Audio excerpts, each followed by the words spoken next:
Cars, a copyrighted program created by the Rio Grande Oil Company.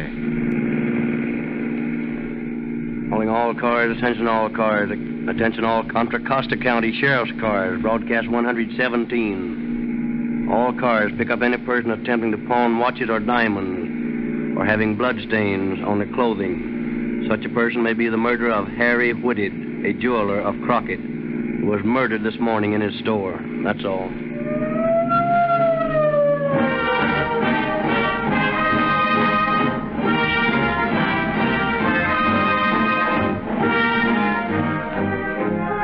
Tonight's true crime drama starts in Northern California, where two of the largest cities, Oakland and Berkeley, specify that all police, fire, and emergency cars must use Rio Grande cracked gasoline exclusively.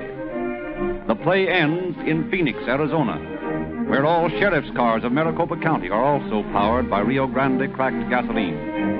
In fact, everywhere it is sold, Rio Grande cracked gasoline powers more police and emergency cars than any other brand.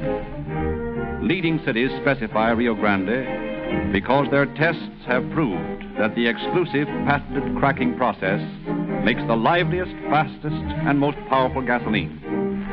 Rio Grande's cracking actually breaks up the atom so that every drop burns without waste. And now Rio Grande has added extra refining processes which extract all lazy, sluggish elements from cracked gasoline, leaving concentrated energy. These costly extra processes give Rio Grande cracked the extra speed and power which you know as police car performance. Although it costs us more per gallon to make this finer gasoline, it costs you no more.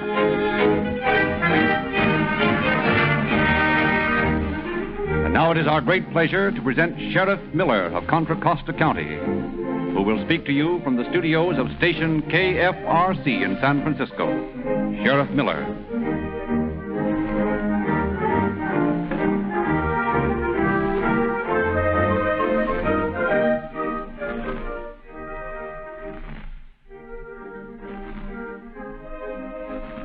Good evening, ladies and gentlemen. Much of the work of catching a criminal is just that. Work. Hard work. Days upon days of it. Work that is done in quiet, undramatic offices. Work that comes off the mimeographing machines, and that is done through microscopes. Work that takes the form of countless questions on scores of worthless leads. It is often discouraging, tiring, brain-breaking work. But there is one thing which cheers the peace officer, no matter how low his spirits may drop, and that is the knowledge of the fact that sooner or later the criminal must meet his accounting with the law. The knowledge of the truth of the truism. Crime doesn't pay. Listen carefully to the story you are about to hear. See what happened to this man who committed murder and escaped, leaving behind him no tangible clue. Escaped with thousands of dollars of valuable. Listen carefully to his story. See how he profited by his spoil. And note the circumstances under which he was captured. And then, 30 minutes from now, ask yourself if you honestly believe that crime can ever pay.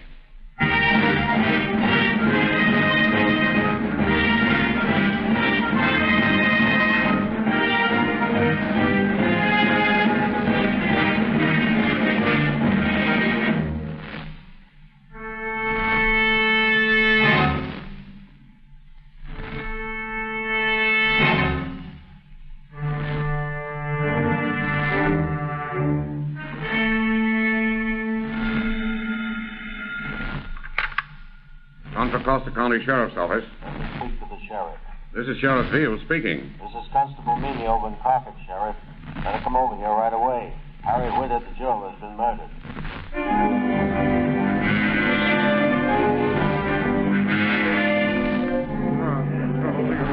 Poor guy. Surgeons are going to offer beating. Have they notified his wife? I don't know. Here comes the sheriff now.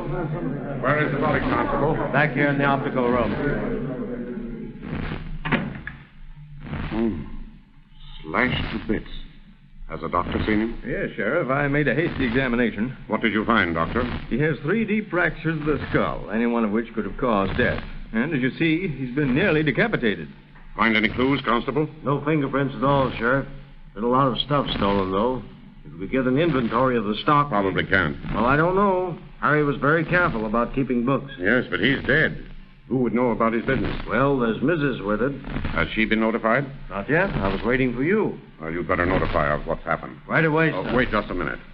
Remove the body to the coroner's office first and clean up the blood. No use in needlessly torturing the poor woman. Yes, sir. While you're taking care of that, Constable, I'll flash the state teletype and the radio to look for a suspect with blood-stained clothes.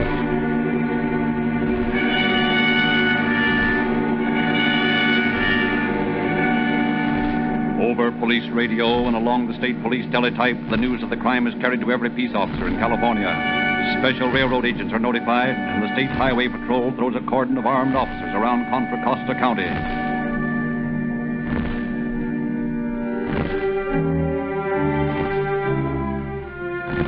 Meanwhile, to Constable Meany goes the painful task of informing Mrs. Whitted of her husband's murder. The gentle lady, prostrated with grief, nevertheless manages to pull herself together when the constable explains that the officers are in need of her help in their work of apprehending the killer. A little while later, she accompanies the constable to her husband's store. Sheriff, this is Mrs. Whitted. I appreciate your coming down at this time, Mrs. Whitted. I hate to have to request your assistance, but every moment counts. Yes, I understand, Sheriff. I'm quite willing to help you, although I don't know what good it will do with Harry gone. Well, we must do everything we can to catch a criminal. Was he? Did he die quickly, Sheriff? Or was he in pain? I'm sure he died quickly, ma'am. Oh. Well, why can't I see him? The constable said you gave orders. Just a matter of form, ma'am. He's at the coroner's. An autopsy, you know. You may see him soon. He was all I had, Sheriff. All I had in this world. Ma'am, I understand. Now, if you'll just answer a few questions. Oh, yes. Yes, of course. I'm sorry, Sheriff. Now, apparently, many things have been stolen from the showcases, and the safe has been rifled. Yes, there are several things missing. I can tell. Right there in that tray was where my husband always put the watch with the hunting case. It was a good watch, but nobody buys hunting cases anymore. I guess he's had that one in stock for 15 years. Yes, but what we want to know is, Mrs. Whitted, did your husband keep an inventory of his stock? Is there any way of telling what is gone? Oh, yes. There is a ledger in the safe with every item in it. Yes, here it is. There you see. Here are the rings, for instance. The make, size, and weight of the ring are entered here. And these marks correspond with the marks my husband put on the inside of every ring. So fine they could only be read with a magnifying glass. Then, when the ring was sold, he always wrote the word sold in this column. Then it will be possible, by checking the remaining stock against this book, to know exactly what merchandise was stolen. Yes, I guess it will be. Well, I must say, Mr. Whitted kept very thorough books. Yes, Sheriff. My husband was a very thorough man. Well, Mrs. Whitted, if you don't mind, we'll check over the stock right away. Every moment counts, you know.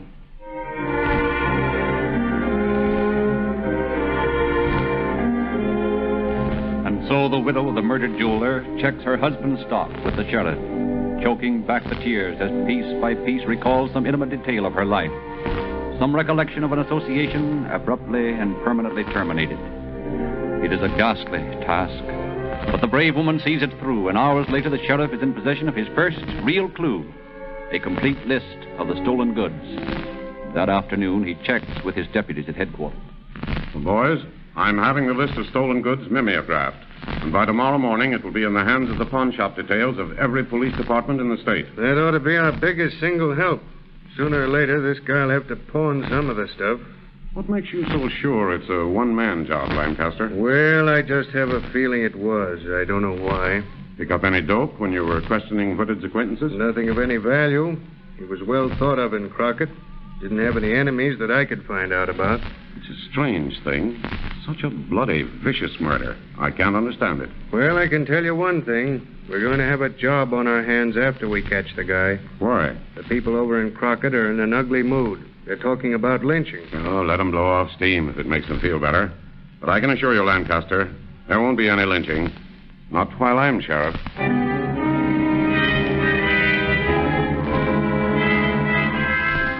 More than 2 weeks pass by while the citizens of Crockett cool off, and no news is heard from Sheriff Beale's list of stolen goods. 17 days after the crime, the sheriff prepares a second list and broadcasts this one to every police department in the United States. But still there's no reply, and then, 26 days after the murder, the sheriff calls Deputy Joe Joseph into his office. Joe, some of our stolen goods in that Whitted murder has shown up at last. Good. Where is it? Los Angeles. I just got a wire from Chief Steckel. They picked up a ring and watch that were pawned at the Castle Loan Company. I want you to go down there and find out all about it. Yes, sir. I'm on my way right now.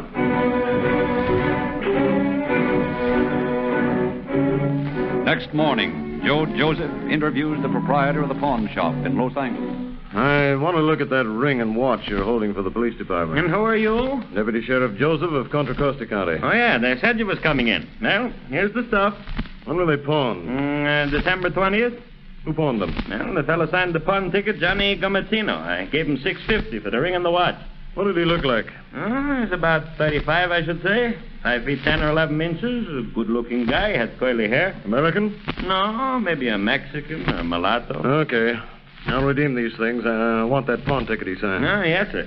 Here's your $6.50. Oh, thank you. I'll just wrap these up for you. Oh, there you are, Joe. Glad I caught you. Oh, hello, Eddie. Captain sent me down to tell you they just turned up another ring from your list at a pawn shop over on Broadway. Fine. We'll go right around there as soon as I get this back.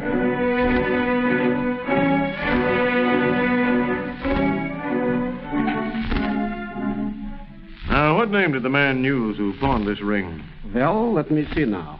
This is right here on the pawn ticket. Mike Avilos. And let me see that ticket. All right. Mm-hmm. All right. I'll redeem the ring and take the ticket with me. What did this Mike Avilos look like? Well, I'll tell you. He might be a Mexican. I don't know. He was a good-looking fella with black curly hair, but he was 35 years old, I think. And, well, I guess he was about 5 years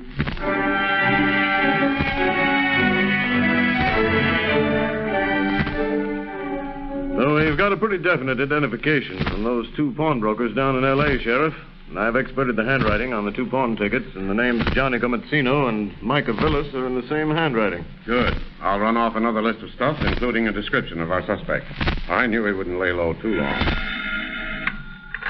Sheriff Vale speaking.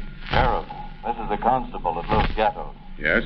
See, there's a bus driver by the name of Caldwell on the run between Santa Cruz and San Jose.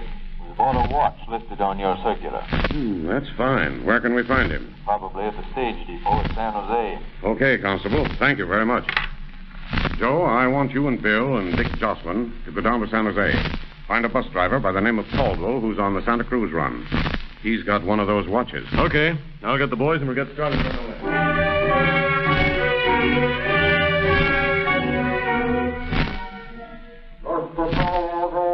Well, the manager of the depot says that Caldwell is due in from Santa Cruz any minute. Did he know anything about the watch? I didn't ask him. I want to hear Caldwell's story. Well, this ought to be his bus now.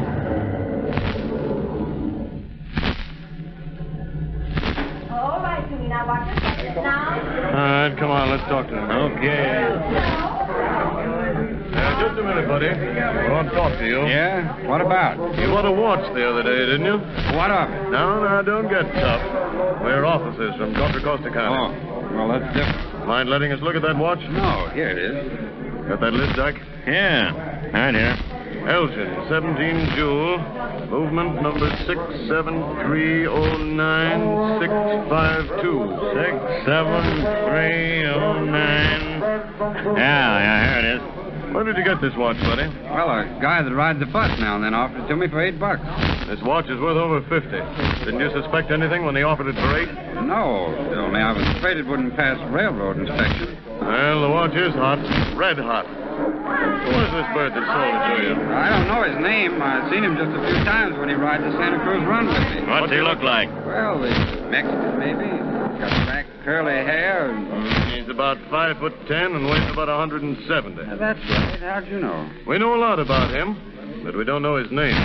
Sure you can't help us out on that? No, I can't. A friend of mine down Santa Cruz knows him, I think. You might ask him. What's his name? Stanley Lentz. He hangs out at the Pacific Pool Hall. Okay. Joe, you better get Chief Black to help you look over the pawn shops here in San Jose. Right. Bill and I will go down to Santa Cruz to see Mr. Lentz.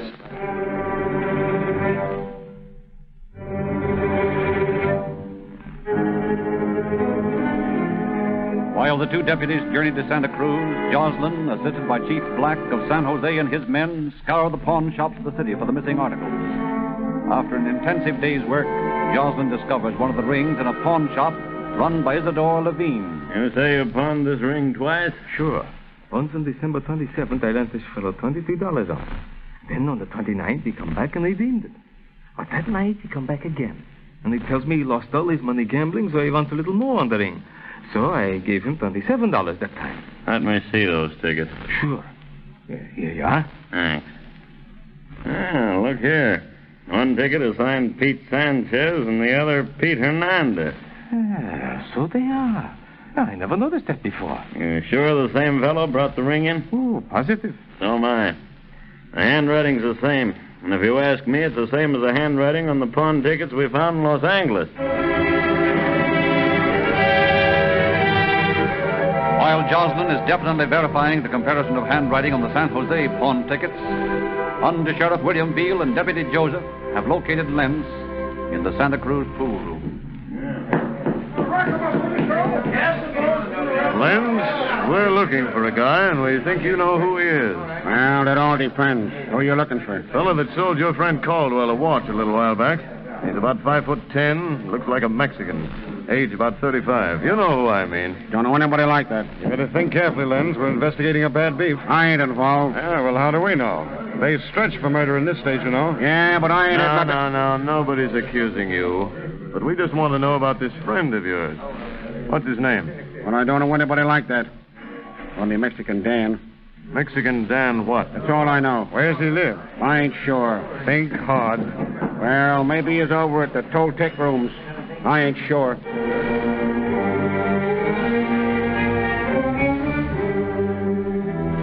The two officers follow the lead to the Toltec rooms, a seedy flop joint in a disreputable section of town. A frumpy landlady greets them. Yeah, what do you want? Is a party by the name of Mexican Dan registered here? No. Age about 35, height 5'10", good looking, curly black hair. You're sure he isn't here? You're coppers, ain't you? Mm-hmm, that's right. Well, now I think of it, I believe I do know who you mean. Yeah, he registered here a week ago and paid up his rent. But he ain't here now. Left in a hurry last night. What's his last name? I never did hear him tell us. Think it's Dutrick or something like that. Well, you've got a register here, haven't you? Yeah. And his name ought to be on it, shouldn't it? Yeah, I guess so. I never looked. No, it's likely you didn't. Let's see that register. Here you are. You say that was about a week ago? Yeah, that's right. Here it is, Joe. Dan Drosh. How about it, ma'am? Was his name Drosh? It might have been. Matter of fact, you're mighty sure it was, now that you've thought it over, aren't you? Well, yes. I guess it was. Well, what else do you remember now that you've given the matter mature consideration? That's all I know about him. Don't remember, for instance, where he said he was from. No, well, I ain't sure. No? Seems like I heard him say he had some relatives living in Merced. That's fine, ma'am. Nothing like a gold star to refresh the memory, is there? Come on, Joe. Now, look, Joe, I'm going to hang around here and see if I can pick up anything else on this bird. And I want you to get over to Merced and see what they know about him over there. Okay.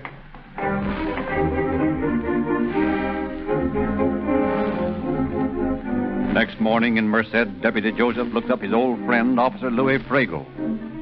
Hello, Louis. Well, Joe, what the devil are you doing down here? A little official business. Yeah. Sit down. Here, have a cigar. Thanks. Your business anything I can help you with? Yes, it is, Louis. Shoot. Know a fellow from around here by the name of Dan Drosh? Dan Drosh? Sure, I know him. He was born right here in Merced. I've arrested him plenty of times. He never had a break in life. Father was a Negro, mother a Mexican. Mother died when he was a baby and left him to shift pretty well for himself. He's been mixed up in a lot of small jobs, robberies and the like. Not a dangerous character, though. I'm afraid you're wrong there, Louis. Looks like he's a murderer. What? Dan, a murderer? Oh, no, Joe, you must be wrong. Yeah, we got good reason to suspect he's the fellow who killed that old jeweler up in Crockett last month. Well, it just goes to show you can never be sure. Where can I get a look at his record, Louis? Well, they got it on file at the sheriff's office down in Fresno, but I can't help feeling you'll find you're wrong. Well, I always looked upon Dan as a sort of incorrigible. Deputy Joseph rushes to Fresno, obtains a copy of the criminal record of Dan Drosch, and returns to report to Sheriff Beale in Martinez. Well, Sheriff, I think we've got an identification at last. Fine. What is it? A man named Dan Drosch from Merced sold that watch to the bus driver in San Jose. His signature on the hotel register and the signature on his criminal record, which I got in Fresno this morning, tallies with the handwriting on all his pawn tickets. Now, just look at this record. Petty larceny, robbery, forgery, grand theft, reform schools, county jails, penitentiaries. And here's his picture and complete fingerprint classification. Well, at last we've got what we're looking for. I'll get out new circulars describing this man as the murderer, and I'll have them in every police station and post office in the United States and Canada by the end of the week. I sometimes wonder how much attention people pay to those men-wanted circulars. Well, this time I'm going even further. How's that? I'm going to have the story of the murder and these pictures set up and make mats from them. And I'll send those mats to every newspaper in the country asking them to give the story prominent space. That's a good idea. I'll make a policeman out of every man, woman, and child in this country. But I'm not going to stop until I send this bird where he belongs.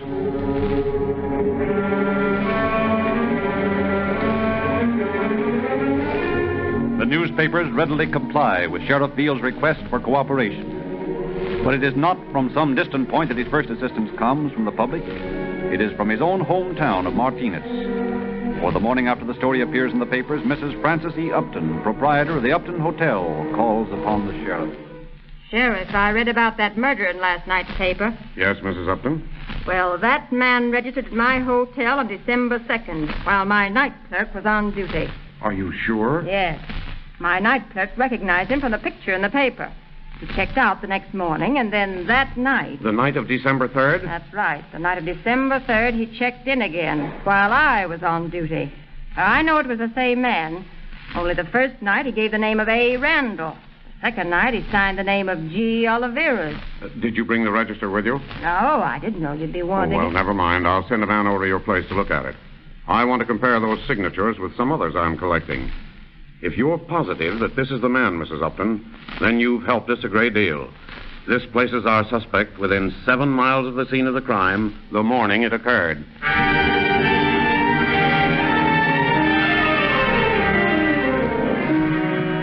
The signatures on Mrs. Upton's register do closely resemble the handwriting of the signatures on the pawn tickets. And Sheriff Beale is now absolutely convinced that Dan Drosch is the murderer. But despite the constant vigilance of the police, despite the ceaseless work of the deputy sheriffs, week after week goes by and no trace of Drosch.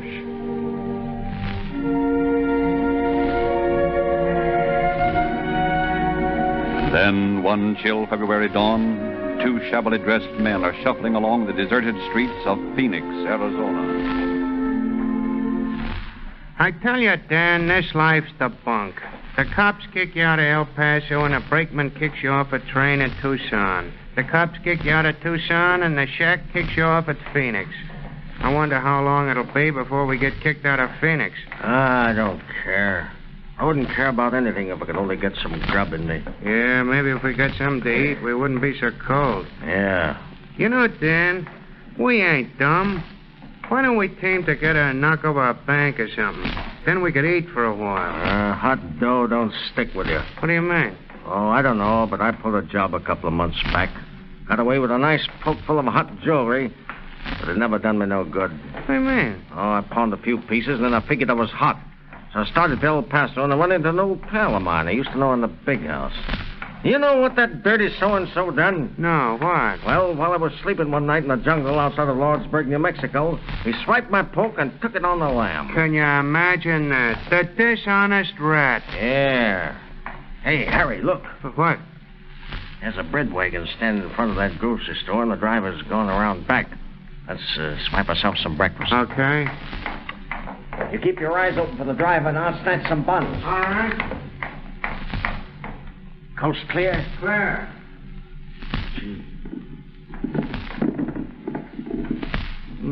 Donuts.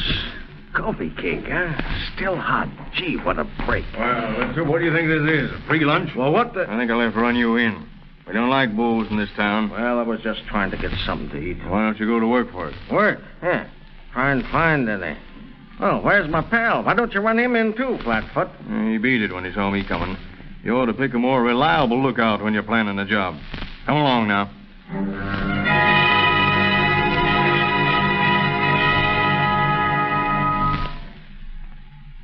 What you got this time, Tom? A drunk? No, Sergeant. Caught this one stealing bread from a bakery wagon. What's your name? Dan, Sanchez. What? Dan Sanchez. Sure it isn't Dan Drosh. What? No, it's Dan Sanchez. You did a good job this morning, Tom. Probably earned yourself a little reward. Oh, what do you mean? This man is wanted in California for robbery and murder. Say, what are you talking about? Look up there on the wall. There's a nice picture of you. And in case you can't read, it says, wanted for murder and robbery, Dan Drosh.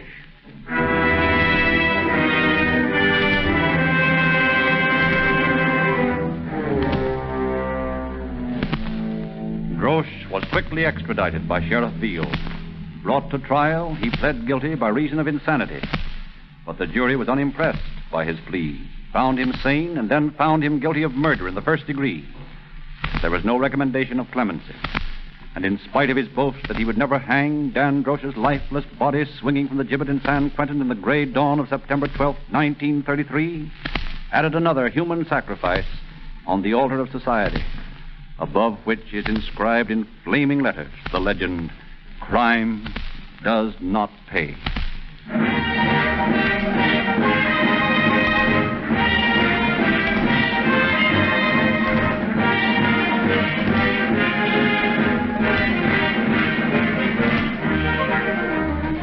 There are several million motorists listening tonight who were induced by this broadcast to try Rio Grande cracked gasoline. You discovered that Rio Grande really was a different gasoline with advantages possessed by no other brand. Now will you accept our sincere recommendation and another superior value? When you buy oil, ask your Rio Grande dealer for Sinclair motor oils. The entire petroleum industry acknowledges the leadership of Sinclair in producing a canned motor oil which is free from wax, and which all useless petroleum jelly has been extracted, and which lubricates perfectly at the hottest or coldest temperatures where other oils break down. Every technical expert will admit that at only 25 cents for a quart can, Sinclair Opaline motor oil is the greatest oil bargain on this market. Sinclair Pennsylvania motor oil sells for 30 cents for a quart can. Drive into the next Rio Grande station you see. Fill up on cracked gasoline. Get your free copy of the latest Calling All Cars news. Get your free gifts for your youngsters.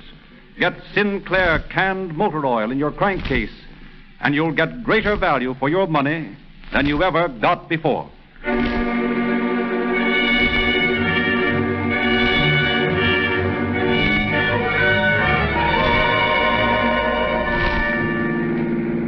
Calling all cars, attention all Contra Costa County Sheriff's cars. Cancellation broadcast 117 regarding a murder in Crockett. Suspect in this case is now in custody. That's all.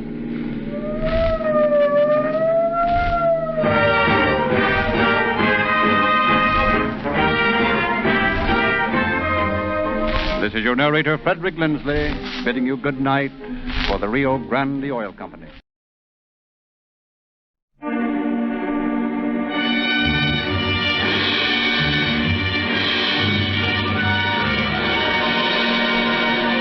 Calling All Cars, a copyrighted program created by the Rio Grande Oil Company. Los Angeles Police calling all cars, attention all cars, broadcast 118. be on the lookout for John Happel, described as small, thin, age 58, last seen in the vicinity of his home on Vernon Avenue. This man is wanted for questioning regarding the murder of his wife. That's all. Rolls and Cook.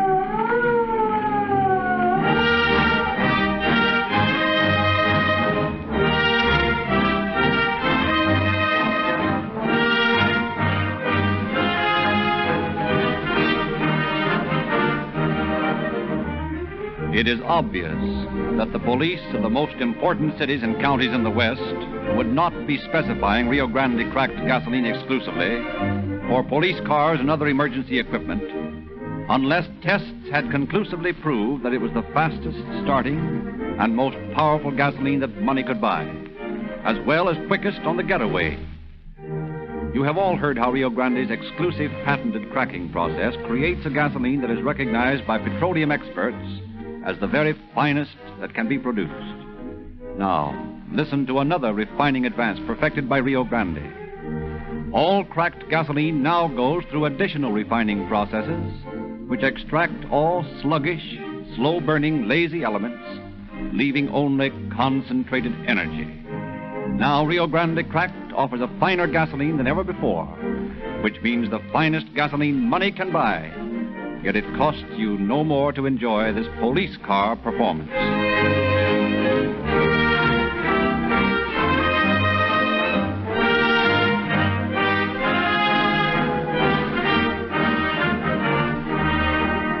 And now it is our pleasure to present Chief James E. Davis of the Los Angeles Police Department. Chief Davis. Good evening, friends. The story you will hear tonight is an unusual one. In this case, the investigating officers were not faced with the usual type of killer, but with the man who, from all outside appearances, would be the last person in the world to suspect of murder. However, in this case, appearances were deceiving, as was proved when link after link was forged in the chain of evidence against him, until the final day when he broke down and confessed.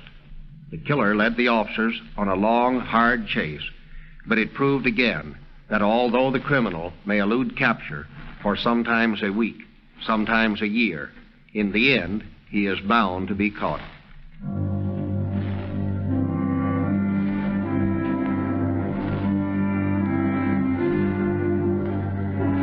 It is a clear, sunshiny day in December.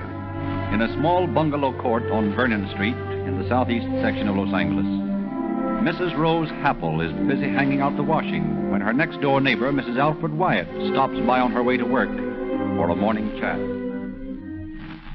Good morning, Mrs. Happel. A beautiful day for so close to Christmas, isn't it? It certainly is, Mrs. Wyatt. My, when I think of the cold and storms that we used to have back home at this time of the year, I'm mighty glad I'm living in California. That's the way my husband and I feel about it, too. But sometimes when it gets kind of cold in the early morning and I start to complain, Alfred will look at me kind of funny and say, "How'd you like to be back in Chicago right now where it's 7 below?" That always makes me realize how little I really have to complain about. Yes, I guess that's right. Here comes your husband. Morning, Mr. Happel. Good morning, Mrs. Wyatt. Well, I must be on my way, Mrs. Happel. See you tomorrow. Goodbye. Goodbye, Mrs. Wyatt.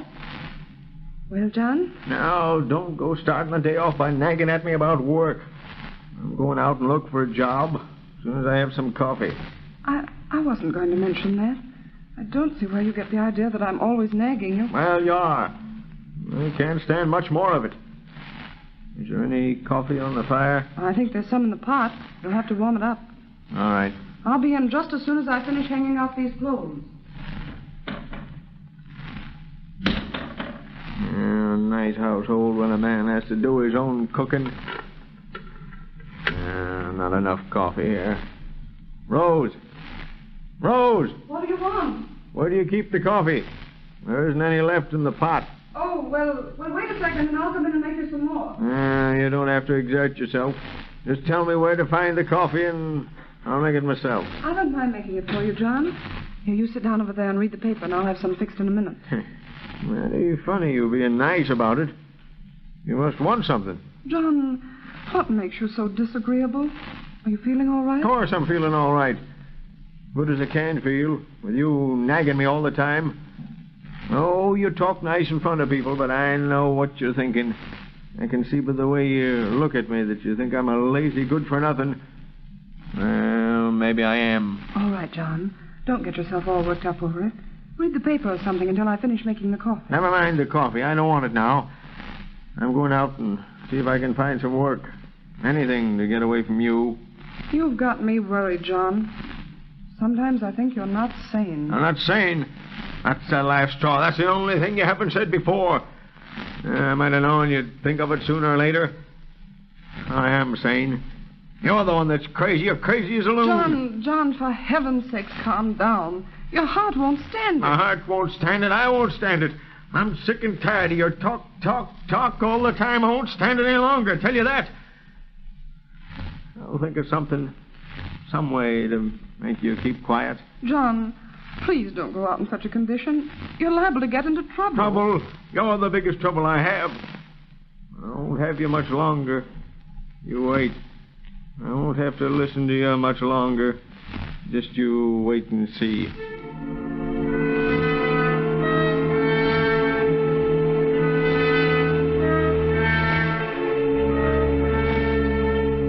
John Happel spends the day looking for employment, nursing his self-made rage, planning ways of thwarting his wife. And that night, he returns to the bungalow court, enters the house, walks into the bedroom where his wife is undressed. Is that you, John? Yes, it's me, Rose. You sound tired. Have any luck? I didn't get a job, if that's what you mean by luck. Oh, well, maybe things will be better tomorrow. You look as though you could stand a good night's sleep. Rose, could you lend me $1? Tonight? Yeah, right now. Well, what in the world do you want $1 for now? You're going to bed. I'm not going to bed. I only came home to ask you for $1. Well, I haven't any money in the house tonight, John. Won't tomorrow be time enough? Tomorrow? No, I'm afraid tomorrow will be too late. What's the matter with you, John? What are you thinking about? Nothing that matters. At least, not to you. You're not going out again. I am. I'll be back in a minute. Just want to get something. Get something? Well, what?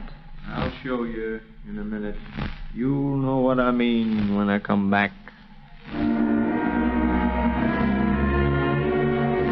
Walking quietly into the night, John Happel goes directly to a small storeroom in the backyard, fumbles in the dark for some object hanging on the wall, finds it, re-enters the house.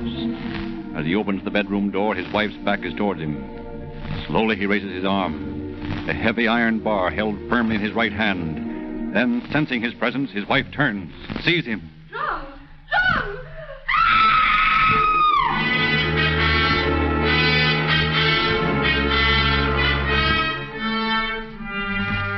The following Tuesday, December the 4th, Alfred Wyatt, the next-door neighbor, notices that the blinds in the Happel house are pulled shut, that the bungalow has an air of desertion. Finding the door unlocked, he enters, discovers blood on the walls of the bedroom, calls the police. Captain William J. Bradley of the Newton Street Police Station sends Detectives Frank Prince and E.A. Tetrick to investigate the Happel bungalow. The two officers are met at the bungalow by Wyatt. It may not be anything at all, but I thought I ought to notify you. There's an awful lot of blood in there. You did the right thing, Mr. Wyatt. Is this the bungalow? Yes, this is the one. Right in here. I threw this door over here, officer, in the bedroom. There. On the bed and all over the walls. Holy Jupiter, Frank, look at that. Yeah, they're pretty sight. Mr. Wyatt, I don't think you've made any mistake in calling the police. This is the case for the homicide squad. You mean you think somebody's been murdered? That's right, Mr. Wyatt. Who lives here? Why, Mr. and Mrs. Happel. They've been here for some time. When did you see them last? Well, my wife talked to Mrs. Happel last Saturday, and yes, she said she saw Mr. Happel Saturday, too.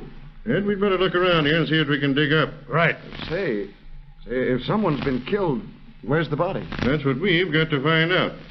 Did you look around the house after you discovered this? Oh, no, sir. I just called you. What's out back in that little shed? Oh, a bunch of old furniture and stuff.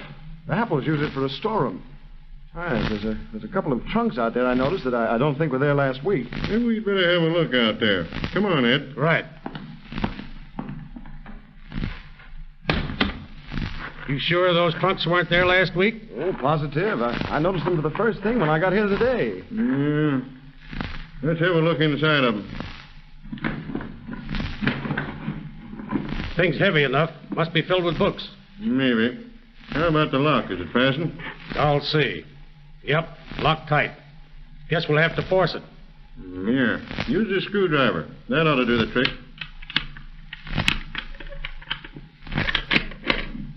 Now to lift the lid. Bunch of old clothes. Ed, look there on that coat. Look. You better phone headquarters, Ed, and tell them to send out the morgue ambulance.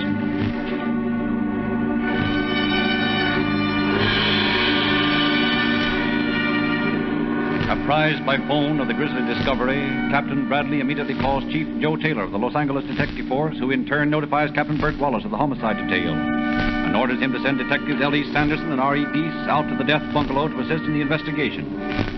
This done, Captain Bradley, accompanied by Detectives Colling, Johnston, Brody, and Conway, proceeds to the scene of the crime. Think that a little old man like that would do such an awful thing. This is the place, all right, Colling. All the curiosity seekers have assembled already.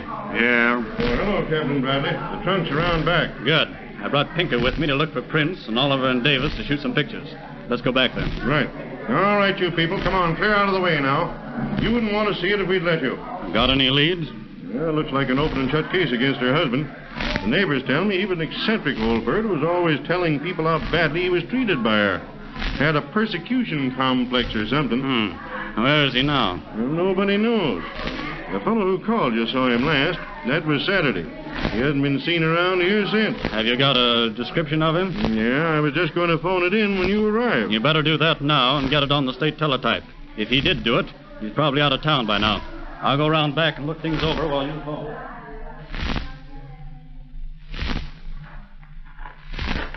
Hello, Ed. What have we got? Plenty. Take a look. Dissected the body in order to get it into the trunk, huh? Just that. We've got the instrument that it was done with. The small handsaw he found hanging in the clothes closet. Pinker's going over it for prints. What do you know about this Happel fellow? Well, he's got a son living here in Los Angeles. Thought you'd probably want to go over and see him. I'll send two of the boys over to bring him in. I'm going back to the office. As soon as you boys get all you want from here, send the body over to the morgue and check with me. Right.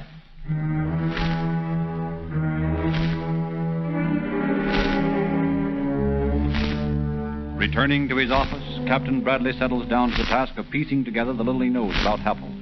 Then, shortly after 9 o'clock, Detectives Colling and Johnston, accompanied by Happel's son, Fred, walk into his office. Hello, boys. This is Fred Happel, Captain. How do you do, Mr. Happel? Sit down over here. What's the trouble, Captain? When did you last see your stepmother, Happel? My stepmother?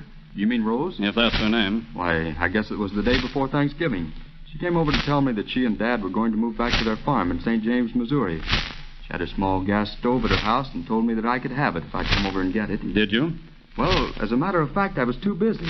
Didn't get around to it till last Saturday. Did you see her then? No. Dad was there, and he told me that she was out soliciting for the SERA.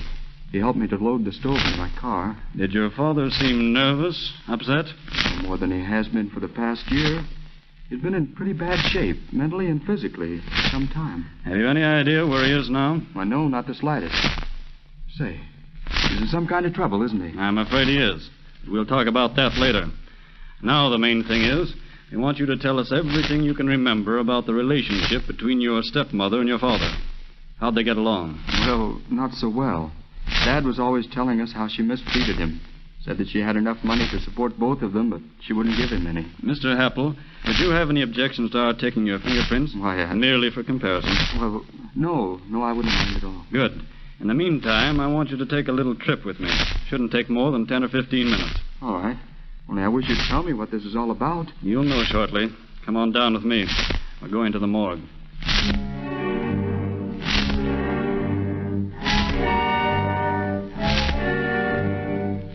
Arriving at the city morgue, a few minutes later, Captain Bradley pilots young Happel down a long line of marble slabs, finally stopping in front of one covered by a plain white sheet. Looking intently at the now pale young man, Bradley reaches down, lifts the sheet. Oh, my God. Is that your stepmother? Yes. Yes, that's Rose. Oh, my God, how horrible. How horrible. Identification of the mutilated body complete, the law begins the task of building its case against John Happel. From a barber, they learn... Sure, I know John for a long time. Yeah, I've not seen him for months. On December 4th, he's coming to my shop. He's ordered a shave and a haircut. He says he's going up back east to buy a farm. And he's paying me with a $10 bill. He's coming from a roll big enough to choke a cow.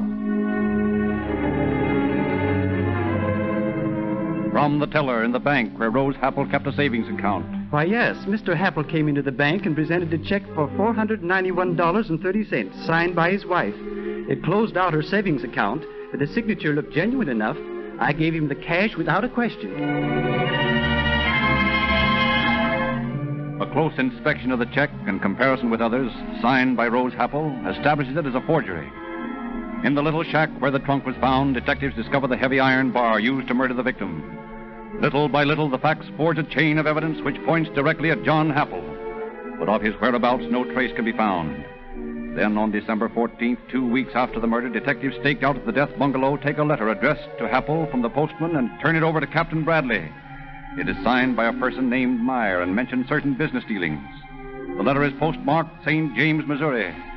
Acting upon this clue, a wire is sent to the chief of police in St. Louis requesting him to be on the lookout for Happel and giving him a complete description.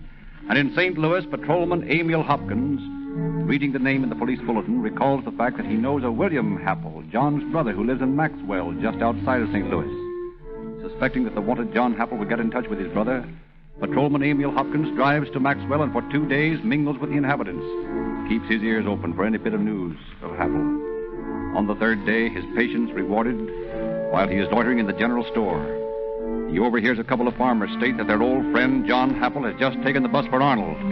Hopkins intercepts the bus, arrests Happel, and takes him to headquarters in St. Louis. And there, surrounded by several members of the St. Louis Police Department, John Happel amazes his audience with his calm, dispassionate account of the brutal murder. Anyway, that morning we had a fight, and she ran me out of the house with the broom. Kept hitting me on the back with it. Told me to get out and not come back till I had a job. What did you do then? Oh, I went out and thought it over. Then that night I came home, and as soon as I saw her, I decided I'd do what I'd said I'd do. So I got a piece of pipe. Where did you get the pipe? Out of the little shed in back where I kept a bunch of stuff. I used to sit out there and think in the daytime. It was the only place where I could get any peace. Anyway, I got the pipe, and when I walked in, she was sitting on the bed taking off her stockings. So I just reached over and hit her on the head. Then what did you do? Well, I sat down and thought it over and decided I'd better put her somewhere. So I thought of the trunk I had in the house, and I dragged it in and put her in it. Didn't you feel badly about it? Killing Rose? No. She had it coming to her. If I had it to do over again, I wouldn't do any different. She had it coming to her.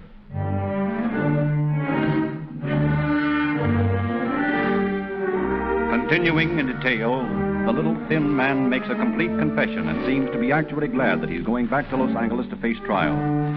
Puzzled over his apparent desire to return to the authorities, Chief McCarty tries to question Happel about it, but receives only the information that he's glad the suspense is over, and that he wants to get back to California where it's warm. So on December 22nd, Deputy George Stallman of the Los Angeles District Attorney's Office arrives in St. Louis, completes the legal procedure of extradition, and starts the trip back to Los Angeles with Happel in custody. 3 days later, on Christmas, two women, Mrs. Minna Kramer, Mrs. Elise Reinhardt of St. Louis, drive out to the small farm near St. James, where their brother Henry Myers lives in lonely solitude, ekes out a bare existence on the windswept property. Arriving at the farm shortly before noon, the women sense a feeling of desertion about the ramshackle white house.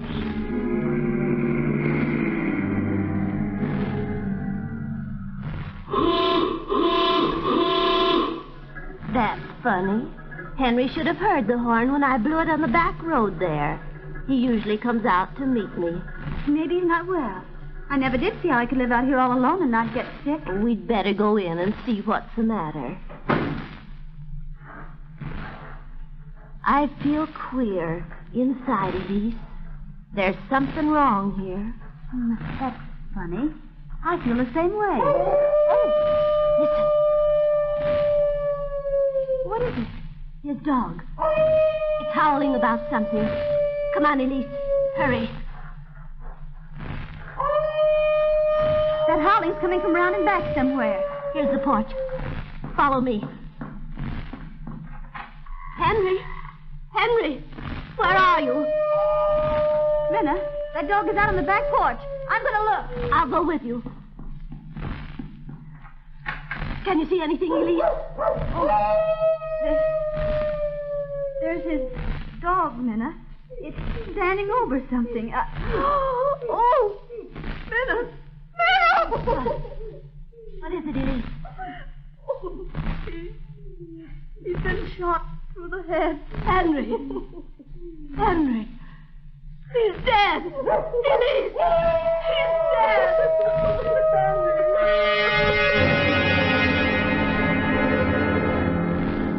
A few hours later, accompanied by several members of the St. Louis Police Department, Chief McCarty is investigating the scene of the crime.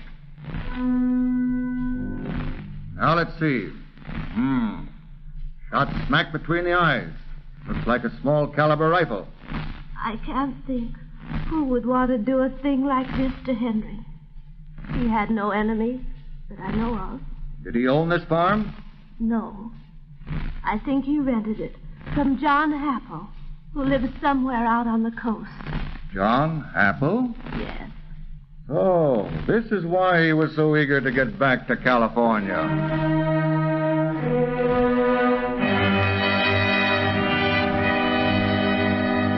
Apprised by wire of this new development, Detectives Colling and Johnston bring Happel in to Captain Bradley's office for questioning. Sit down, Mr. Happel. We've got a few more questions to ask you. Don't you people ever run out of things to ask? Not as long as you keep giving us reasons to ask them. Happel, why did you shoot Henry Myers? What?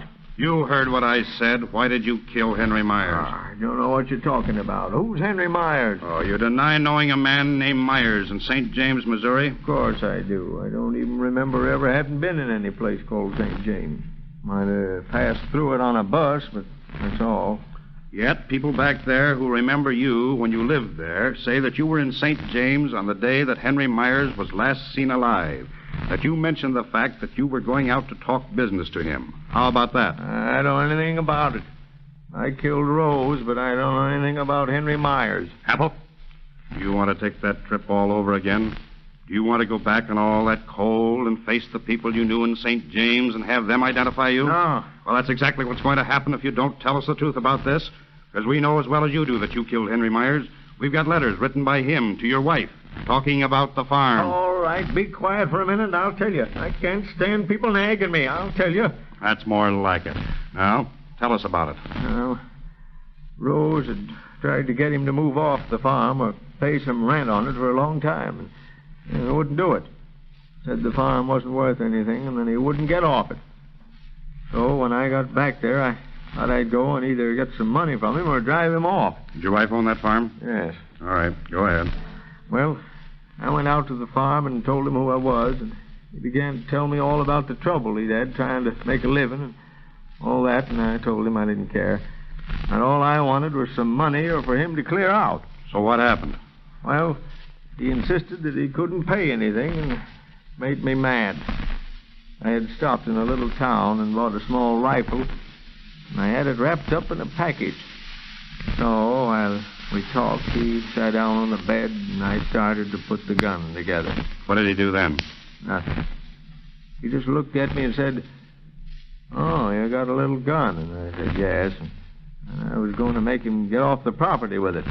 Didn't he try to stop you from putting the gun together? No. He just smiled at me, and it made me even madder. So I finished assembling the rifle and put a cartridge in it. And when he started to look at me, I pulled the trigger, and he fell over backwards. There wasn't any noise or fuss. He just fell down without saying anything. Tell me, Mr. Happel, just what did you think you were going to gain by shooting this man? Gain? I suppose I figured on gaining anything. Only my wife had told him to get off, and now I was telling him to get off, and he wouldn't do it, and it made me mad. So I shot him. On February 11, 1935, John Happel goes to trial before Superior Court Judge Charles W. Frick, pleading not guilty by reason of insanity. But Doctors Edwin Waite and Benjamin Blank, after carefully reviewing the case and examining the accused man's mind, declare, although the man undoubtedly has a twisted sense of proportions and a strange persecution complex, it is the belief of my associate, Dr. Blank, and myself, that Mr. Happel is not suffering from any form of insanity.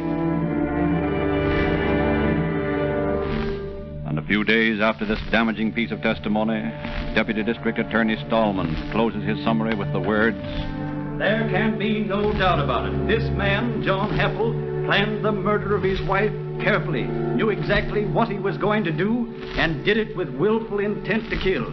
He's a cunning, strange being, guilty beyond all doubt of first-degree murder. And on February 15th, 1935, John Happel, the jury has found you to be guilty of murder in the first degree. Before this court passes judgment on you and sentence, have you anything to say? She shouldn't have nagged at me. John Happel, I sentence you to life imprisonment in San Quentin Penitentiary. Life in the pen? That's fine, Judge. Now I'll have 3 square meals a day and nobody to nag at me. That suits me fine, Judge.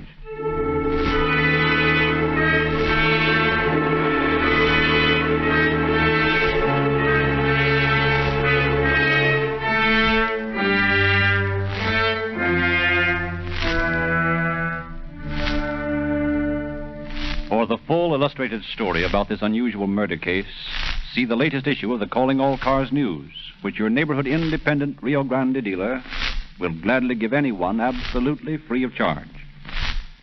While you're in his station, we hope you will fill up your tank with Rio Grande cracked gasoline and see for yourself why it is specified for more police, fire, and emergency cars than any other brand. If you need oil, your Rio Grande dealer offers you the only 25-cent canned motor oil that's guaranteed to be free from wax and useless petroleum jelly. Sinclair Opaline motor oil for only 25 cents per quart can.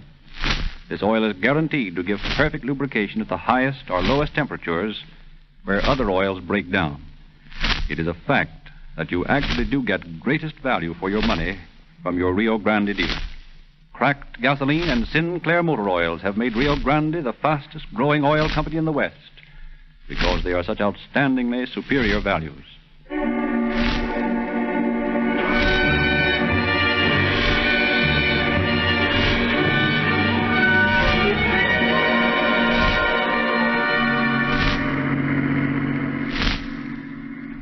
Los Angeles Police calling all cars, attention all cars, to cancellation of broadcast 118. Suspect in this case is now in custody. That's all. Rolls and close.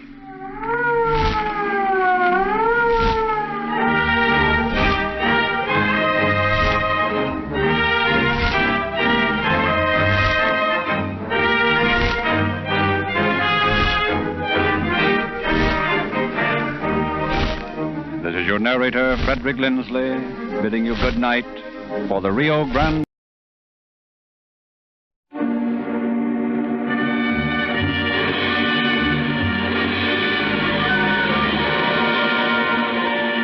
Calling All Cars, a copyrighted program created by the Rio Grande Oil Company.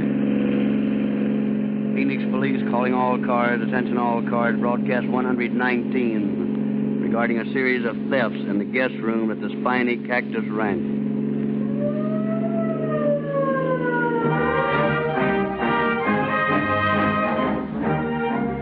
Tonight's true crime story comes from Arizona, and at the same time comes confirmation of a new contract placed by the largest county in Arizona, Maricopa County, specifying that for another year, all sheriff's cars, all emergency cars operated by the county, are to be powered exclusively with Rio Grande cracked gasoline. This is a striking endorsement of the superiority of Rio Grande. In other cities, such as Los Angeles, Oakland, Berkeley, they also specify Rio Grande cracked for all police cars because it operates so efficiently in city traffic conditions. It gives quicker starting, faster acceleration, and creates greater power and speed than any other gasoline these cities can buy. But road conditions are entirely different in Maricopa County, Arizona, where sheriff's cars speed over an area of 9,000 square miles in pursuit of criminals and on official business, traveling mountainous roads, over scorching deserts where temperatures often reach 130 degrees. Under these trying conditions, Rio Grande cracked gasoline shows its superiority. The patented, exclusive Rio Grande cracking process creates a gasoline with definite advantages over other brands. A gasoline which is more economical and more efficient than any other. A statement which is proved by the fact that more police and emergency cars specify Rio Grande cracked gasoline than any other brand. And now it is our great pleasure to present former Captain M. Joe Murphy, now Detective Sergeant in charge of the Bunko Squad of the Phoenix, Arizona Police Department and hero of tonight's broadcast. Sergeant Murphy. Good evening, ladies and gentlemen. Chief C.M. Johnson, my superior, was prevented by his official duties from appearing on tonight's broadcast, so he has requested me to pinch hit for him. It places me in a rather peculiar position, inasmuch as the story you're about to hear is one that I solved myself. There is nothing bloody or exciting about this case. No guns are fired or no lives are threatened. But then, a police officer's life is not all violence. Sometimes he is encountering cases which are downright amusing. And of all the cases on which I have worked during my 28 years as an officer, this story of the missing $100 nightgowns is, without doubt, the most amusing to me. I hope you will find it just as funny.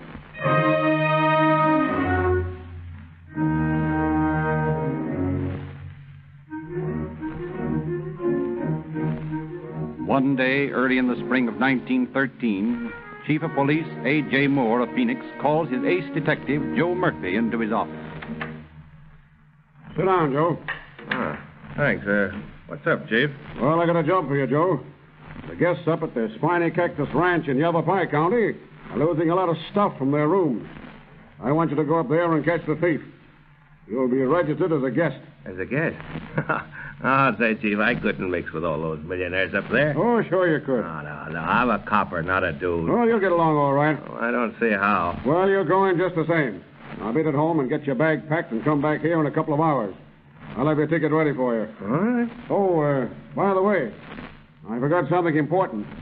They're going to pay you for this. Oh, well, that's good to know. How much? $10 a day and all expenses. Oh, and I still draw my regular pay here while I'm gone? Sure. Say, I'd impersonate the Tsar of Russia for $10 a day. I'll see you later, Chief. A few minutes before train time, Detective Murphy reappears at the chief's office. Hiya, Chief, hiya. Oh, hello, Joe. I was afraid you'd miss your train. Oh, no. I won't miss my train. Not me, no. I'll be there all right. Well, here's your ticket. Hey, what's the matter with you? You act like you've been drinking. I have. What? Sure. It's part of my disguise. Are you crazy? No.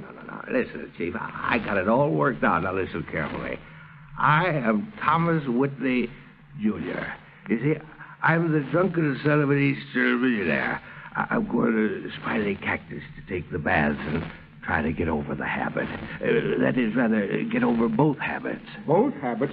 Sure. I take dope, too. Oh, you take dope, huh? Oh, yeah. I'm a bad one, see. I'm such a junkie and a drunk that I've lost all my manners, see?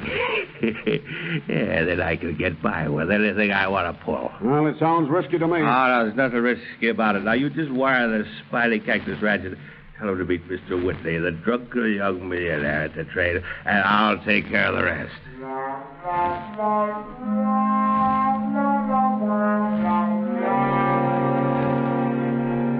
A few hours later, Joe Murphy staggers into the midst of the exclusive diners at Spiny Cactus Ranch, is hustled off to bed by the worried attendants. Next day, Murphy, still nursing a hangover, is visited by Mr. Benton, the manager of the ranch, and Dr. James, the house physician. Come in. Mr. Murphy? Mr. Murphy, I'm Thomas Whitley, Jr., the son of the Thomas Whitley who makes the best soap in Cincinnati, Ohio. Yes, I know all about that, Mr. Murphy. I am Benton, the manager here. Oh, you're the manager. Hi, boss. What would you say, Doctor? I don't have to make an examination to diagnose the case as alcoholic intoxication. Pack your things, Mr. Murphy. There's a train leaving for Phoenix in an hour. What? You are fired. I'm fired? I requested Chief Moore to send me a detective, and he sent me a drunk. Listen, Mr. Benton, have you ever made an arrest? No, of course not. Have you ever solved a murder case? No. Well, have you ever seen the inside of a jail? But, of course not. What are you insinuating? Just this. It'd be a good thing for you to mind your business, and I'll mind mine.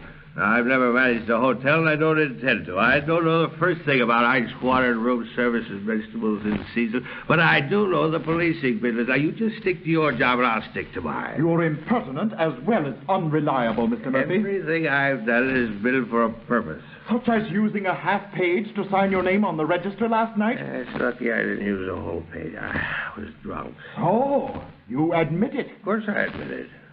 The guests are objecting. They all saw you. Well, that's what I intended they should do.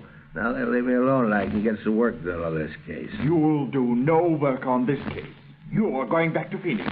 I'll pay you for your time, and you can get the next train. But don't think you've heard the last of me. Oh, shut up and listen to me, Mr. Benton. You're making me mad.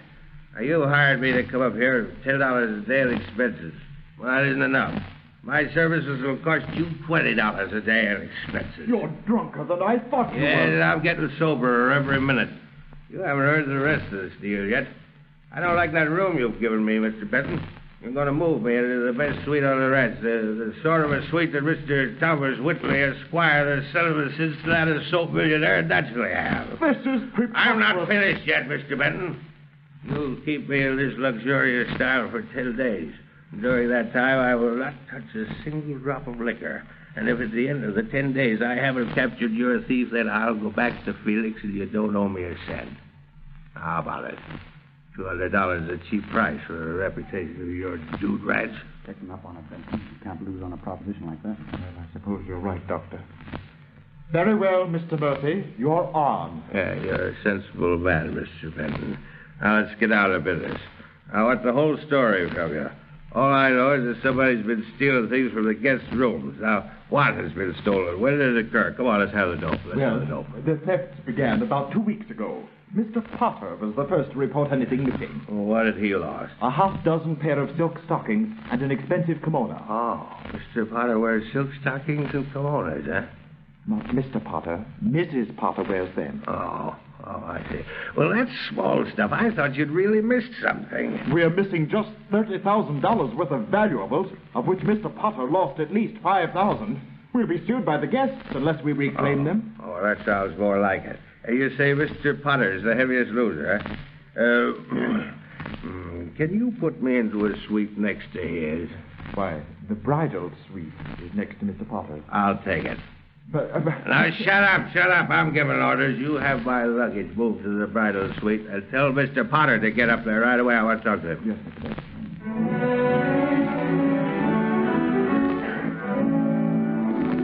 Well, how do you like these accommodations? Pink brocade curtains and French furniture, eh? Now, all I need is a bride. That isn't in your contract. Oh, that's too bad. Come in. Oh, Mr. Potter, come in, please. Hello, Mr. Benton. I want you to meet Mr. Murphy. Mr. Murphy is a detective. How do you do? Hello, Mr. Potter. Glad to know you. Mr. Murphy is up here to try to solve our robbery mystery. Oh, yes. I hope I could count on your assistance, Mr. Potter. Oh, yes, indeed.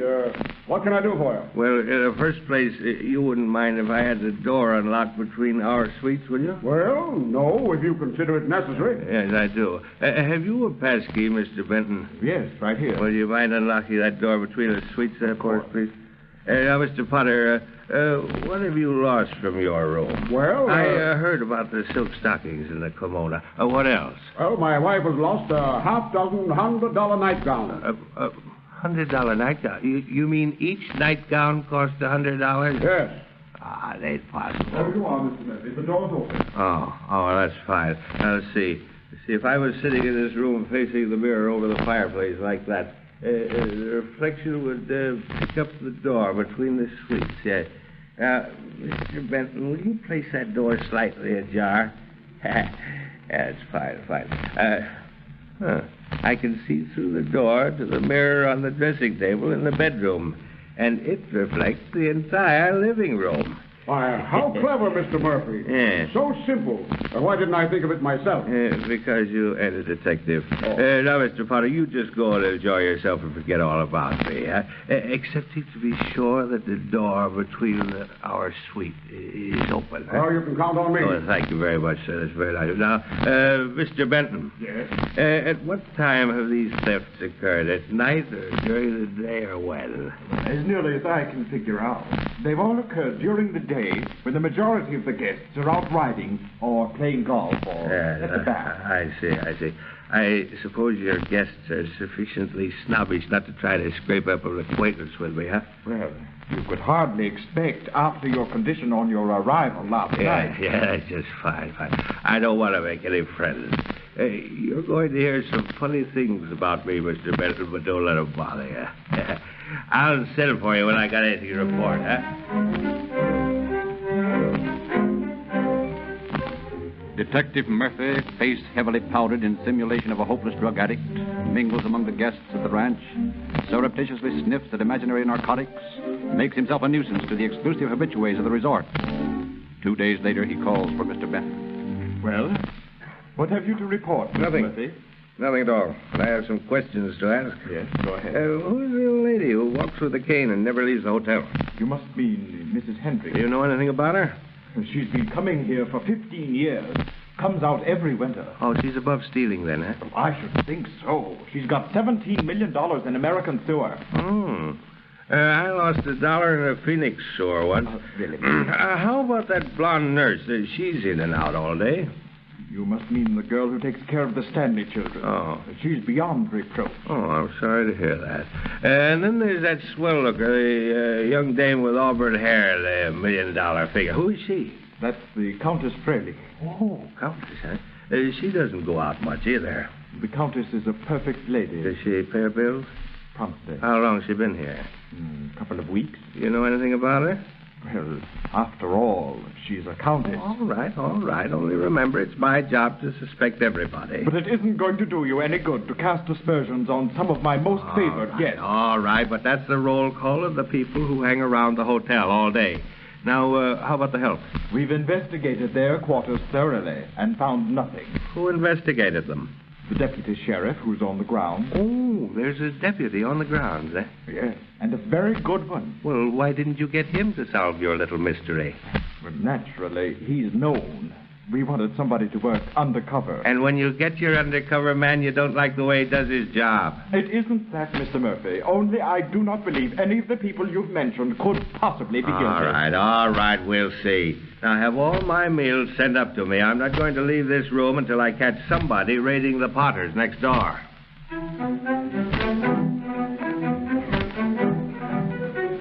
1, 2, 3 days go by while Detective Murphy keeps his self-imposed vigil in his suite, sitting all day before his fireplace mirror, commanding a view of the entire interior of the Potters' rooms next door. Then, in the middle of the afternoon of the third day, Murphy's watch is rewarded. He lays down the magazine he is reading as he hears the hall door of the Potters' suite softly opening. Watching intently at his mirror, he sees a beautiful young woman clad in an expensive negligee slip into the room, close the door behind her. Quickly, she crosses to the desk, clearly visible to Murphy through his system of mirrors. Like one accustomed to the place, she opens the desk drawer, takes out a wallet, extracts the money it contains, replaces it, crosses to the dressing table, removes a bottle of expensive perfume, takes a half-dozen lace handkerchiefs from one of the drawers and glides out of the suite in unruffled beauty. Murphy picks up his magazine, chuckling to himself. The thief is the gorgeous and unimpeachable Countess Fralick.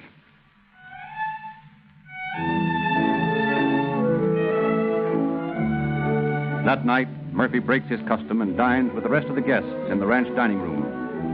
But he sits at a table to one side and he eats very little, for his eyes are on the Countess Fraley, gaily chatting with Dr. James, the house physician.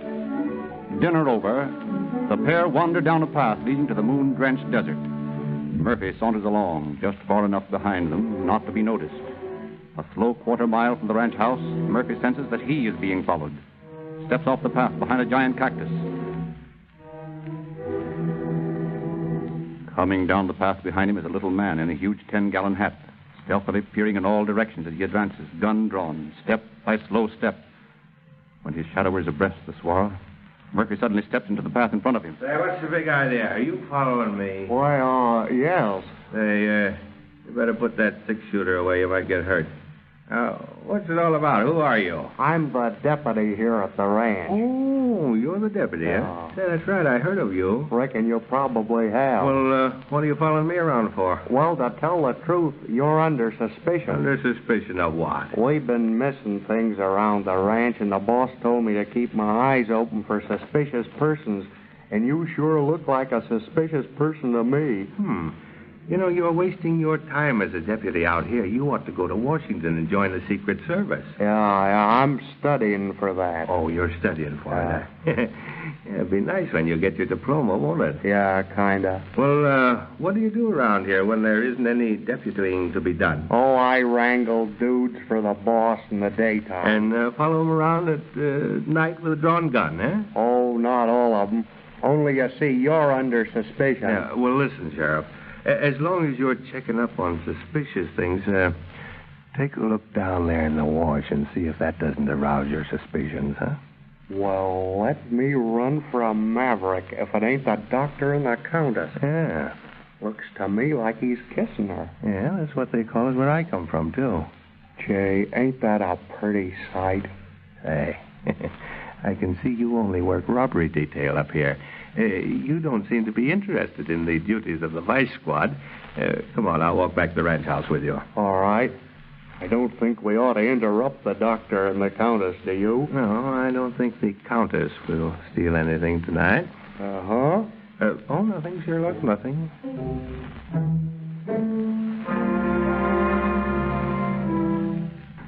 Detective Murphy, hugely enjoying his private little joke, next morning instructs Mr. Potter to place some marked money in his billfold and leave it once more in the desk drawer, and to be sure to drop a remark within the Countess' hearing that he had forgotten it. Shortly past noon, Murphy once more hears the door of the Potter suite open, looks up, sees the Countess in the mirror.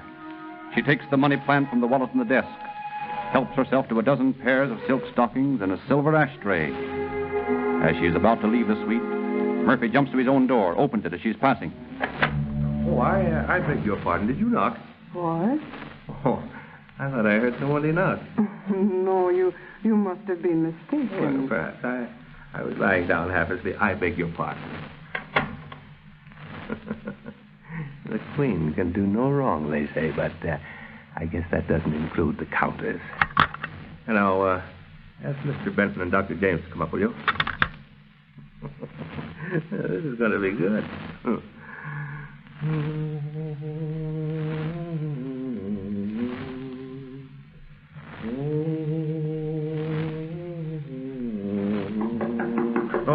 come in.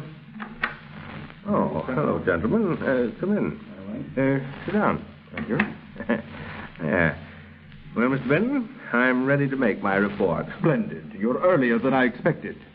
Well, what is it? Your thief is the Countess Freilich. The Countess Freilich? Impossible. Oh, why impossible, Doctor? Well, that is, well, the Countess is a lady. She has money. She wouldn't sell. There must be some mistake. Oh, no, there's no mistake. Countess Freilich is the thief. But we only have your word for it. Well, that should be sufficient. But a search of her room will quickly prove her innocence or her guilt. But it would be impossible to demand that. Oh, we can't demand it unless we have a search warrant. And we'd have to go to Prescott for one. But we can ask permission to search her room. How about it, gentlemen? Do I have your cooperation, or are you so hoodwinked by the charming and beautiful Countess that you're going to let her get away with this, eh? Well, I suppose we'll have to face her with this. Now, there must be some other way. I can assure you, Doctor, there isn't. Now, Mr. Benton, get Mr. Potter up here when we visit the Countess so he can identify the stuff he's had stolen. And you'd better get that dude wrangling deputy sheriff up here. After all, he has the authority to make the arrest in this county, and I haven't. Very well, I'll get them right away. Are you coming, Doctor? In a minute. Isn't there any way we can avoid this, Mr. Murphy? The poor Countess is not very well. I have been treating her. So I've noticed. And she really can't stand such a shock. Listen, Doctor, you don't have to worry. What I saw out in the desert last night is your business. I've forgotten all about it. What do you mean? Well, do I have to go into details? I was out there last night. I was tailing her to see if she was turning over the stuff to a Confederate. But I found out what stuff was being turned over to you, and it wasn't stolen. It was given. Well, it's okay. That's none of my business. Now, I realize this puts you in a tough spot. But the dame is as guilty of these robberies as you are innocent. And it's my duty to see that she's put under arrest.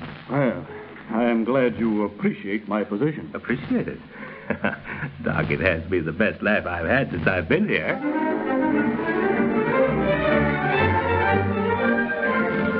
Within a few minutes, a delegation composed of Murphy, Benton, Potter, the doctor, and the deputy sheriff is gathered outside the door of the lovely Countess Fraley. Mustering up his courage at last, Mr. Benton knocks timidly. It's Mr. Benton, Countess. Just a minute until I throw something on. Gee, did you hear that? Steady, Sheriff.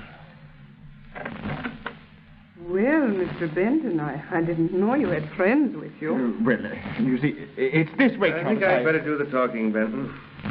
Countess, I don't think we've been introduced. I'm Detective Murphy of the Phoenix Police Department. You're an honest-to-gosh detective? I don't see how that can interest me. Well, it should. This deputy sheriff here is to arrest you on a charge of suspicion of grand theft. This is preposterous. Mr. Benton, Dr. James, I thought the guests at Spiny Cactus Ranch would be treated otherwise. Why, I never heard of such a thing. You dare speak to the Countess Freilich with such impertinence. I can assure you, if the Count were here, you would answer to the hot steel of his dueling sword. Oh, come on, Countess. Lay off the dramatics. Now, here's the situation. If you'll permit us, we'd like to come in and search your room. If you ain't guilty, then you can sue the ranch for damages. Don't, Mr. Murphy, don't suggest such a thing. Don't worry, Benton, old kid. I know what I'm talking about. Now, listen, Countess. If you want to be tough about it and refuse us permission to come in, we'll have to go to Prescott and get a search warrant. In the meantime, you will be under the guard of this deputy, and he won't allow you to leave the room. Will you, Sherlock? Not if you say so, Captain. Thanks, Major. Now, Countess, Prescott's a good 6 or 8 mile, at least 8 hours drive across the mountains. And there's snow up there at this time of the year, and I'm in no hurry, so it'd probably be 2 days before I got back with a warrant. And in the meantime, you're a prisoner. Now, how about it? Do you want to let us take a look-see now, or do you want to sit around and bite your lovely nails for a couple of days? We're coming in anyway. And if you're innocent, you've got nothing to worry about. And if you're as guilty as I know you are, you'll get it all over with right now. How do you know anything about my guilt or innocence? Do you remember when I opened my door and asked if you'd knocked about a half an hour ago? Yes. I was on my way back from a sunbath. You were on your way back from Mr. Potter's, where you had stolen $58 in marked money, a dozen pair of silk stockings, and a silver ashtray. All right, boys. I guess you got me. Come on in. But what, Countess? Yeah, Countess. You'll find everything I took in these trunks. I haven't disposed of a thing. Didn't intend to, I guess. Just can't help taking things. Yeah, there's a trick name for that, isn't there, Doc? Yes, kleptomania. But, Countess, your accent, it's gone, aren't you? Then you aren't a real Countess? Nope. The Countess Freilich is just plain Lorraine Frazier, Columbus, Ohio. We learned how to act in the drama club at college. There's Benton, here's some stuff that hasn't been reported missing. Look in this drawer here. Knives? Trays? What? There must be $500 worth of silver there. Yeah, you ought to count your silver after dinner every night, Benton. What's this? A lot of pretties, huh? Any of this stuff yours, Mr. Potter? Let me see. Yes, Yes, these are my wife's nightgowns. Oh, the $100 ones? Yes. Don't look like more than $8.75 to me. Oh, by the way, Murphy, I want you to know that I appreciate what you've done for us. Oh, that's quite all right. And I want you to have this as more concrete expression of the gratitude of Mrs. Potter and myself. It isn't much, just a little token. Oh, gee, $100 bill. Well, I don't know, Mr. Potter. After all, I'll get paid for this. I don't know whether Mr. Benton would like it if I accept any money from you. Of course. Well, why don't you ask him? Say, Mr. Benton, is it all right to accept a little reward from Mr. Potter? Certainly, Murphy. You've earned it. Well, thanks. Thanks to you, Mr. Potter. How to mention it? Oh, say, Benton, have you got change for a $100 bill? Oh, yes, I think so. 520s be all right? Yeah, sure, anything. I just feel better with money I know how to spend.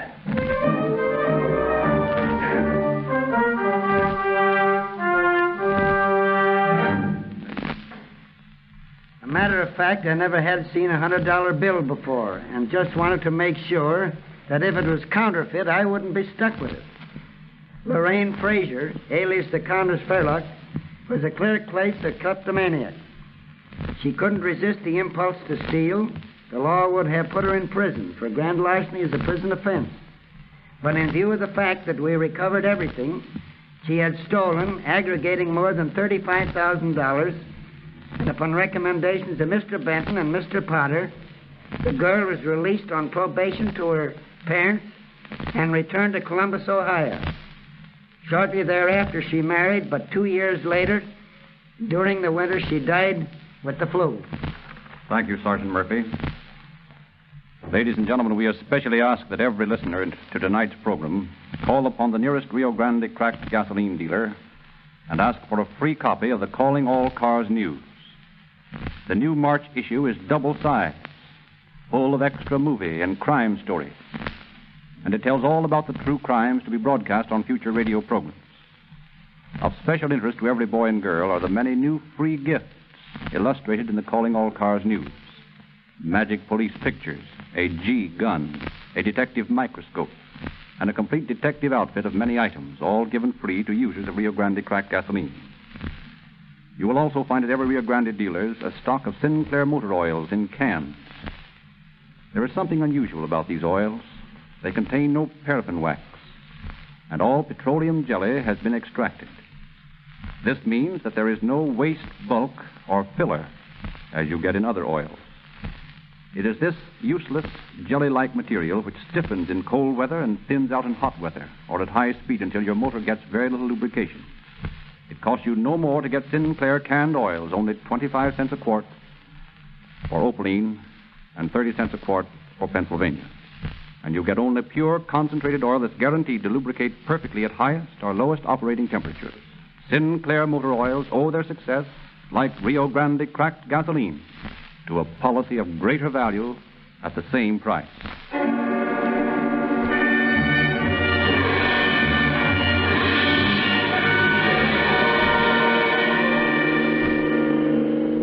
Phoenix Police calling all cars, attention all cars, to cancellation broadcast 119 regarding thefts at the Spiny Cactus Ranch. Suspect in this case now in custody. That's all.